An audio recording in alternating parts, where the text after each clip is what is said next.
జరుగుతోంది. కాంగ్రెస్ పార్టీ అధికారంలోకి వచ్చి దాదాపు 10 నెలల పైనే కావస్తున్న నేపథ్యంలో ముఖ్యమంత్రి రేవంత్ రెడ్డి నేతృత్వంలోని కేబినెట్లో మార్పులు తథ్యం అని రాజకీయ విశ్లేషకులు చెబుతున్నారు. ప్రస్తుతం 3 మంత్రి పదవులు ఖాళీగా ఉన్న విషయం తెలిసిందే. ఈ ఖాళీల్ని భర్తీ చేయడంతో పాటు మరికొంతమంది మంత్రులకి ఉద్వాసన తప్పదనే ఊహాగానాలు పార్టీ శ్రేణుల్లో బలంగా వినిపిస్తున్నాయి.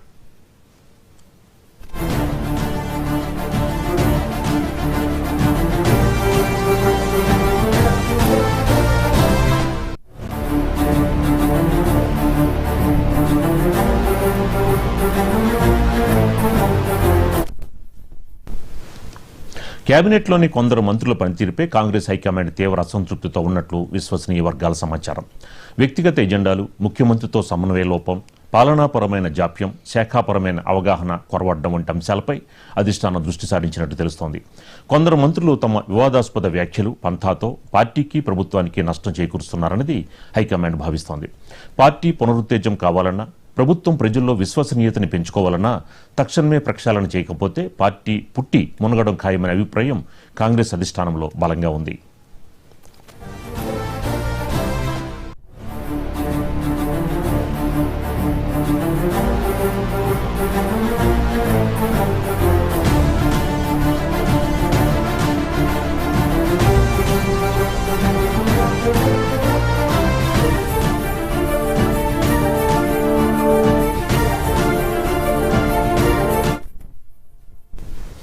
ప్రస్తుతం జాతీయ స్థాయిలో బీహార్ ఎన్నికల ప్రచారంలో హైకమాండ్ బిజీగా ఉన్నందున ఆ ఎన్నికలు పూర్తయిన వెంటనే తెలంగాణ రాజకీయ వ్యవహారాలపై పూర్తి స్థాయిలో దృష్టి సారించాలని అధిష్టానం నిర్ణయించినట్టు సమాచారం.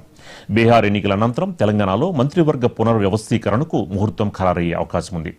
ఈ ప్రక్షాళన పర్వంలో ముఖ్యమంత్రి రేవంత్ రెడ్డికి పూర్తి స్వేచ్ఛ ఇవ్వాలని హైకమాండ్ నిర్ణయించినట్లు కాంగ్రెస్ వర్గాలు చెబుతున్నాయి. దీని ద్వారా వివాదాస్పద మంత్రులను తొలగించి సమర్థవంతమైన నాయకుల్ని మంత్రివర్గంలోకి తీసుకోవడం ఖాయమని తెలుస్తోంది.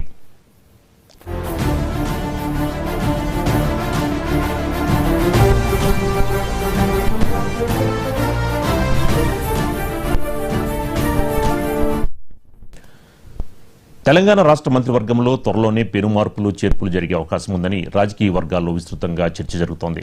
ఇక ఇదే అంశానికి సంబంధించి మనకి మరింత ఇన్ఫర్మేషన్ మా తెలంగాణ బ్యూరో చీఫ్ సుధాకర్ అందిస్తారు. సుధాకర్, ఏంటి మంత్రివర్గ విస్తరణ ఉందా లేదా, లేకపోతే ఇప్పుడు అసలు విస్తరణ అవసరం ఉందంటారా లేదంటారా? కాంగ్రెస్ పార్టీ శ్రేణులు, అదేవిధంగా ముఖ్య నాయకులు, రాజకీయ విశ్లేషకులు అభిప్రాయం ప్రకారం చూసినట్లయితే గత కొన్ని రోజులుగా జరుగుతున్న పరిణామాలు, అదేవిధంగా ప్రభుత్వంలో పార్టీలో జరుగుతున్న పరిణామాలు ఇలానే కొనసాగితే కాంగ్రెస్ అధిష్టానం దృష్టి సారించి ప్రక్షాళనకు పూనుకోకుంటే కాంగ్రెస్ పార్టీ తెలంగాణ రాష్ట్రంలో పుట్టి మునగడం ఖాయం అనే అభిప్రాయం అటు రాజకీయ విశ్లేషకులు, అదేవిధంగా కాంగ్రెస్ పార్టీ శ్రేణులలో వ్యక్తమవుతుంది. ఇదే అంశం ప్రస్తుతం కాంగ్రెస్ పార్టీ అధిష్టానానికి కూడా వచ్చింది. అధిష్టానం కూడా కాంగ్రెస్ పార్టీ తెలంగాణ రాష్ట్ర రాజకీయాలపైన కాంగ్రెస్ అధిష్టానం దృష్టి సారించి జూబ్లీహిల్స్ ఉప ఎన్నికలు, అదేవిధంగా బీహార్ ఎన్నికలు ఒకటే రోజు ఉన్నాయి. ఈ 2 ఎన్నికలు పూర్తి అవుతాయి. పూర్తి అయిన వెంటనే తెలంగాణ రాష్ట్ర రాజకీయాలను పూర్తి స్థాయిలో ప్రక్షాళన చేయాలి. ప్రక్షాళన చేయకుంటే పార్టీ నష్టపోతుంది. భారతదేశ వ్యాప్తంగా కేవలం 3 రాష్ట్రాల్లో మాత్రమే కాంగ్రెస్ అధికారంలో ఉంది. అధికారంలో ఉన్న రాష్ట్రాల్లో కూడా మన పార్టీని కాపాడుకోకపోతే, సుస్థిర ప్రభుత్వాన్ని అందించకపోతే, ప్రజలకు ఇచ్చిన హామీలు నెరవేర్చకపోతే ముందు మనల్ని విశ్వసించే పరిస్థితి ఉండదు. అదేవిధంగా ముందు మరిన్ని రాష్ట్రాల్లో కాంగ్రెస్ పార్టీని అధికారంలోకి తీసుకురాలి అనే అభిప్రాయంతో కాంగ్రెస్ పార్టీ అధిష్టానం ఉన్నట్టుగా తెలుస్తుంది. అందులో భాగంగానే తెలంగాణ రాష్ట్రంలో ఇప్పటికీ 3 మంత్రి పదవులు, మంత్రి బెర్తులు ఖాళీ ఉన్నాయి. ఆ 3ంటిని ఫుల్ఫిల్ చేయడంతో పాటు ఉన్న మంత్రి పదవులలో మార్పులు చేర్పులు చేయాలి. మార్పులు చేర్పులు చేయకుంటే పరిస్థితి బాగుండదు అనే అభిప్రాయానికి కాంగ్రెస్ అధిష్టానం వచ్చినట్టుగా తెలుస్తుంది. తెలంగాణ ప్రభుత్వంలో ముఖ్యంగా రేవంత్ రెడ్డి క్యాబినెట్లో ఇటీవల జరుగుతున్న పరిణామాలను మనం నిశ్చితంగా గమనించినట్లయితే మంత్రి పొన్నం ప్రభాకర్, అడ్లూరు లక్ష్మణ్ కుమార్తో ప్రారంభమైన ఈ వివాదం ఇప్పుడు జూపల్లి కృష్ణారావు వరకు వచ్చింది. పొన్నం ప్రభాకర్, అడ్లూరు లక్ష్మణ్ కుమార్కు సంబంధించి జూబ్లీహిల్స్ ఉప ఎన్నికల సందర్భంగా పొన్నం ప్రభాకర్ మీడియా సమావేశం ప్రారంభించడానికి ముందు అడ్లూరు లక్ష్మణ్ ఉద్దేశించి పరుష పదజాలాన్ని వాడాడు. ఈ పరుష పదజాలాన్ని వాడగానే అడ్లూరు లక్ష్మణ్ కుమార్ సీరియస్ అయ్యారు. దానికి కులం రంగు పూశారు. అదేవిధంగా వివేక్ కూడా పొన్నం ప్రభాకర్కి మద్దతుగా నిలిచాడు, బాసటగా నిలిచాడు. కాబట్టి వివేక్ మాల సామాజిక వర్గం, తాను మాదిగ సామాజిక వర్గం, తమ సామాజిక వర్గం అంటే వివేక్ గిట్టదు, కాబట్టి నన్ను చులకన చేస్తున్నారు, అవహేళన చేస్తున్నారంటూ అడ్లూరు లక్ష్మణ్ కుమార్ మాట్లాడారు. వెంటనే పిసిసి అధ్యక్షుడు మహేష్ కుమార్ గౌడ్, మీనాక్షి నటరాజన్ ఎంటర్ అయ్యారు. అధిష్టానం దృష్టికి తీసుకెళ్లారు, వివాదాన్ని సద్దుమణిగించారు. ఆ తర్వాత కొండా సురేఖ వ్యవహారం మనకు తెలిసిందే. ఓఎస్డీ విషయంలో జరిగిన వివాదం, కొండా సురేఖ కూతురు సుష్మితా పటేల్ చేసిన వ్యాఖ్యలు, ఆమె ఏకంగా ముఖ్యమంత్రి రేవంత్ రెడ్డి సోదరులు ఉత్తమ్ కుమార్ రెడ్డి, పొంగులేటి శ్రీనివాసరెడ్డి, వేం నరేందర్ రెడ్డి పైన చేసిన సీరియస్ వ్యాఖ్యలు. ఈ వ్యాఖ్యల తర్వాత మళ్ళీ ఉప ముఖ్యమంత్రి బట్టి విక్రమార్క అదేవిధంగా మహేష్ కుమార్ గౌడ్ ఇద్దరు ఎంటర్ అయ్యారు. కొండా దంపతులు ఇద్దరిని ముఖ్యమంత్రి రేవంత్ రెడ్డి ఇంటికి తీసుకెళ్లారు, సయోధ్య కూర్చారు. ఆ వివాదం అక్కడితో సర్దుమణిగింది. జూపల్లి కృష్ణారావు సంగతి వచ్చేసరికి సీనియర్ ఐఏఎస్ అధికారి రిజ్వీ విషయంలో మంత్రి జూపల్లి కృష్ణారావుకు తెలియకుండానే అతను వీఆర్ఎస్కు అప్లై చేయడం, ప్రభుత్వం వీఆర్ఎస్ని యాక్సెప్ట్ చేయడం జరిగిపోయింది. దీన్ని అతను జీర్ణించుకోలేకపోతున్నాడు, దీన్ని అవమానంగా భావిస్తున్నాడు. జూపల్లి కృష్ణారావు వ్యవహారం కూడా బయటకు వచ్చింది. అయితే ప్రస్తుతం ఈ వివాదాలన్నీ ఇలా కొనసాగుతుంటే కాంగ్రెస్ పార్టీకి ఎంత డ్యామేజ్ అవుతుంది ఏంటి అనే విషయాన్ని పక్కన పెడితే ప్రధాన ప్రతిపక్షం చాలా బలంగా ఉంది. గోరంతను కొండంతలు చూపించే అంత సామర్థ్యం ఉన్న ప్రధాన పక్షం ఎట్లా ఊరుకుంటుంది అనేది రాజకీయ వర్గాల్లో చర్చ జరుగుతుంది. ఉన్నది లేనట్టుగా చిత్రీకరించే స్థాయి, అంతటి సామర్థ్యం ఉన్న ప్రధాన ప్రతిపక్షం ఒకవేళ ఏదో ఒక చిన్న విషయం జరిగితే ఎందుకు వదిలిపెడుతుంది అనేది రాజకీయ వర్గాల్లో జరుగుతున్న చర్చ. కాబట్టి ప్రధాన ప్రతిపక్షానికి సంబంధించిన మీడియా కావచ్చు, లేకుంటే ప్రధాన ప్రతిపక్షానికి సంబంధించిన నాయకులు కావచ్చు, ఈ విషయాన్ని పట్టుకుంటున్నారు. ముఖ్యమంత్రి రేవంత్ రెడ్డిని పూర్తి స్థాయిలో టార్గెట్ చేస్తున్నారు. రేవంత్ రెడ్డి కేంద్రంగా విమర్శలు గుప్పిస్తున్నారు. మంత్రులకు ముఖ్యమంత్రికి పడట్లేదు, మంత్రులను ముఖ్యమంత్రి రేవంత్ రెడ్డి వారి శాఖలలో ఇన్వాల్వ్ అవుతున్నారు. ఇన్వాల్వ్ అయ్యి వారిని పని చేసుకొనివ్వట్లేదు, వారికి పూర్తి స్థాయిలో స్వేచ్ఛనివ్వట్లేదు అంటూ మాట్లాడుతున్నారు. లేకుంటే పంపకాల మధ్య తేడా వచ్చింది కాబట్టి మంత్రులు మాట్లాడుతున్నారంటూ బీఆర్ఎస్ సంబంధించిన ముఖ్యంగా కేటీఆర్, హరీష్ రావు, ఆర్ఎస్ ప్రవీణ్ కుమార్ ఇలాంటి ముఖ్యమైన నాయకులు ప్రభుత్వం పైన విరుచుకుపడుతున్నారు. ఇది ప్రజలలోకి తప్పుడు సంకేతాలను తీసుకెళ్తుంది. ప్రజలు 10 విమర్శలు చేస్తే 2 అయినా నమ్మే అవకాశం ఉంటుంది. ఆ 2 నమ్మినా కూడా ప్రభుత్వానికి తీరని నష్టం, పార్టీకి తీరని నష్టం అనే అంశాన్ని అధిష్టానం లేటుగా గమనించింది. ఇదంతటికీ కారణం, ఇది జరగడానికి కారణం ముఖ్యమంత్రి రేవంత్ రెడ్డి మంత్రివర్గ సహచరులే కారణం అనే ఒక అభిప్రాయం వ్యక్తం అవుతే, మంత్రివర్గ సహచరులకి ముఖ్యంగా ముఖ్యమంత్రే కాకుండా ఉప ముఖ్యమంత్రి బట్టి విక్రమార్క, సీనియర్ మంత్రి ఉత్తమ్ కుమార్ రెడ్డి, వీరే కాకుండా మిగతా మంత్రులందరికీ కూడా అధిష్టానం ఫ్రీ హ్యాండ్ ఇచ్చింది. ముఖ్యమంత్రితో సమానంగా వీరికి అధికారాలు కట్టబెట్టింది. ముఖ్యమంత్రితో సమానంగా వీరిని పరిగణలోకి తీసుకున్న కారణంగా మంత్రికి సంబంధించిన వ్యవహారాలు, మంత్రికి సంబంధించిన కార్యకలాపాలను వారు దుర్వినియోగం చేస్తున్నారు, మిస్యూజ్ చేస్తున్నారనే అభిప్రాయానికి అధిష్టానం ఆలస్యంగా వచ్చింది. అధిష్టానం ఆలస్యంగా అభిప్రాయానికి వచ్చింది కాబట్టి ఇప్పుడు మార్పులు చేర్పులు చేయాలి, ప్రక్షాళన చేయాలి. ప్రక్షాళన చేయకపోతే పార్టీ నష్టపోతుంది, ప్రభుత్వం నష్టపోతుంది. సుదీర్ఘంగా 10 ఏళ్ల తర్వాత కాంగ్రెస్ పార్టీ తెలంగాణలో అధికారంలోకి వచ్చింది. కాంగ్రెస్ పార్టీ అధికారంలోకి రావడానికి ఇప్పుడున్న మంత్రుల కృషి, పట్టుదల, లేకుంటే ఈ మంత్రుల వేరే ఏది కారణం కాదు.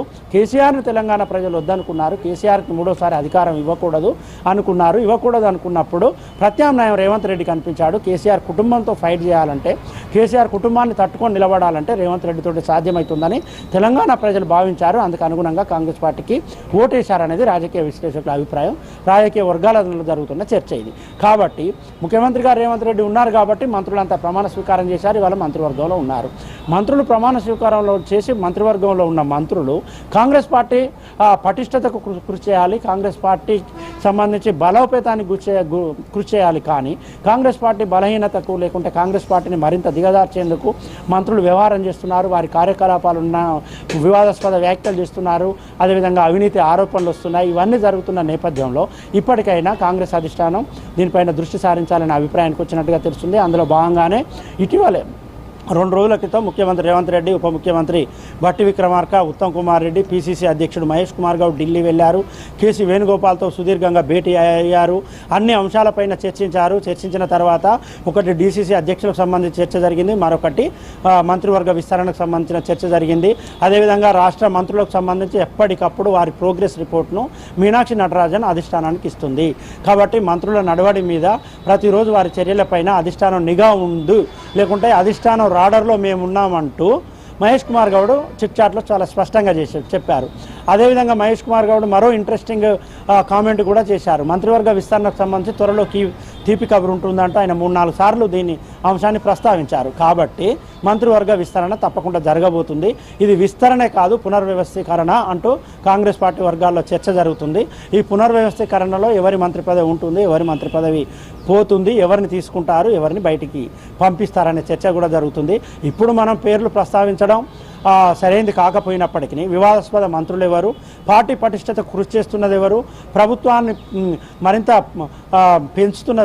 పెంచుతున్నది ఎవరు, ప్రభుత్వం ఇమేజ్ని ప్రజల్లో పెంచుతున్నది ఎవరు అనేది ప్రజలందరికీ తెలుసు. కాబట్టి ఎవరు మంత్రులు వివాదాస్పదంగా ఉన్నారు, ఎవరు కాంట్రవర్సీ కామెంట్ చేస్తున్నారు, ఎవరిపైన అవినీతి ఆరోపణలు వస్తున్నాయి, వీటన్నింటిని పరిగణలోకి తీసుకొని ఏ సామాజిక వర్గాన్ని నుంచి అయితే మంత్రిని తప్పిస్తారో ఆ సామాజిక వర్గానికి సంబంధించిన మంత్రులను మళ్ళీ అకామిడేట్ చేసేందుకు అధిష్టానం కసరత్తు చేస్తుంది.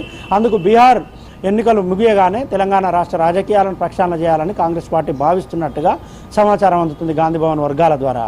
రాజు సుధాకర్, కానీ ఇది ఇందా మీరు చెప్పినట్టు రేవంత్ రెడ్డికి పూర్తి స్వేచ్ఛ ఇచ్చే అవకాశం ఉంది హైకమాండ్ నిర్ణయించినట్లు వర్గాలు చెప్తున్నా కూడా, కానీ హైకమాండ్ రేవంత్ రెడ్డికి సంబంధించి ప్రాధాన్యత తగ్గిస్తోంది అనేది చాలా స్పష్టంగా కనిపిస్తోంది. ఎందుకంటే రాజగోపాల్ రెడ్డి విషయం అనుకోవచ్చు, కొండా సురేఖ విషయంలో కూడా ఎక్కడ కూడా క్రమశిక్షణ కమిటీ వాళ్ళ మీద ఎక్కడ కూడా యాక్షన్ తీసుకోలేదు.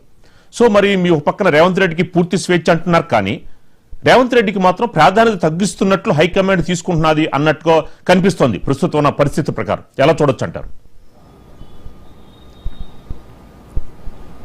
జాతీయ పార్టీలకు ప్రాంతీయ పార్టీలకు చాలా తేడా ఉంటుంది. ప్రాంతీయ పార్టీలు నాయకుడు కేంద్రంగా నడుస్తాయి, ఆ పార్టీ అధినేత కేంద్రంగా ప్రాంతీయ పార్టీలు నడుస్తాయి. ఆ పార్టీ అధినేత తీసుకున్నదే నిర్ణయం, చెప్పిందే వేదం, చేసేదే నిర్ణయం అనేటట్టు ఉంటుంది. కానీ జాతీయ పార్టీలో అలా ఉండదు. దేశవ్యాప్తంగా ఒకే నిర్ణయాలు ఉంటాయి, ఒకే సిద్ధాంతం ఉంటుంది, ఒకే విధానం ఉంటుంది, అందులో భాగంగా ముందుకు పోతుంది.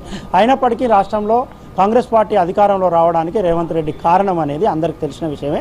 దీన్ని ఎవరు కాదనలేని విషయం. రేవంత్ రెడ్డి చేసిన కృషి, రేవంత్ రెడ్డి పట్టుదల, ఆయనను బీఆర్ఎస్ చేసిన వేధింపులు, ఆయనను అరెస్ట్ చేసిన తీరు, ఆయన పైన బీఆర్ఎస్ చేసిన కక్ష సాధింపు చర్యలన్నీ కూడా మనం చూసాం. వీటన్నింటినీ తట్టుకొని నిలబడ్డాడు. కాబట్టి తెలంగాణ ప్రజలు రేవంత్ రెడ్డి అయితేనే ప్రత్యామ్నాయం అని నమ్మి కాంగ్రెస్ పార్టీకి ఓటేశారు. కాంగ్రెస్ ప్రభుత్వాన్ని రేవంత్ రెడ్డి అధికారంలోకి తీసుకొచ్చాడు. అధిష్టానం రేవంత్ రెడ్డిని ముఖ్యమంత్రిని చేసింది, ఆయన పైన నమ్మకం ఉంచింది, ముఖ్యమంత్రి చేసింది. ముఖ్యమంత్రిని చేసిన అధిష్టానం ఆయనకు పూర్తి స్థాయిలో అధికారాలు కట్టబెట్టట్లేదు. ఆయన ఏకవ్యక్తి నాయకుడిగా, ఏకవ్యక్తి కేంద్రంగా రాజకీయాలు నడపాలని అధిష్టానం చూడట్లేదు. మిగతా మంత్రులకు కూడా పవర్స్ ఇచ్చింది, మిగతా మంత్రులకు కూడా అదే రకమైన ప్రాధాన్యతని ఇస్తూ పోయింది. కాబట్టి ఇప్పుడు కాంగ్రెస్ పార్టీ ప్రభుత్వం నష్టపోతుంది. ఈ విషయాన్ని కాంగ్రెస్ పార్టీ అధిష్టానం ఆలస్యంగా తేరుకుంది, ఆలస్యంగా మేలుకుంది, ఆలస్యంగా తెలుసుకుంది. కాబట్టి ఇప్పుడు ప్రక్షాళనకి పూనుకుంటుంది, ప్రక్షాళన చేయాలని భావిస్తుంది. ఒకవేళ ప్రక్షాళన చేయకపోతే కాంగ్రెస్ పార్టీకి నష్టం, కానీ రేవంత్ రెడ్డికి వచ్చే నష్టం ఏం లేదు. రేవంత్ రెడ్డి నాయకునిగా ఇప్పటికే నిరూపించుకున్నాడు, నాయకునిగా ఆయన చేయాల్సింది చేశాడు. ముఖ్యమంత్రిగా ఒకవేళ మంత్రివర్గ సహచరుల కారణంగా ఫెయిల్యూర్ ముఖ్యమంత్రిగా ముద్ర పడుతుందా అంటే చెప్పడానికి లేదు ఇప్పుడు. ఎందుకంటే ఇంకా 2.5 సంవత్సరాలు 3 సంవత్సరాలు తెలంగాణలో కాంగ్రెస్ పార్టీ అధికారం ఉంటుంది. ఈ డిసెంబర్ వస్తే 2 సంవత్సరాలు అయిపోతుంది. 3 సంవత్సరాల అధికారంలో ఉంటుంది. కాబట్టి రేవంత్ రెడ్డి తనకు తాను నిరూపించుకునేందుకు ఇంకా 3 సంవత్సరాలు ఉంటుంది. కాబట్టి అధిష్టానం ఇప్పటికైనా పూర్తి స్థాయిలో మేల్కొని ముఖ్యమంత్రి రేవంత్ రెడ్డికి పూర్తి స్థాయిలో అధికారాలు కట్టబెట్టి ఆయన కేంద్రంగా రాజకీయాలు నడిపి ఆయన కేంద్రంగా ముందుకు పోతే పార్టీకి ప్రభుత్వ పటిష్టత మరింత పెరిగే అవకాశం ఉంటుంది. రాదు. Right, thank you Sudhakar.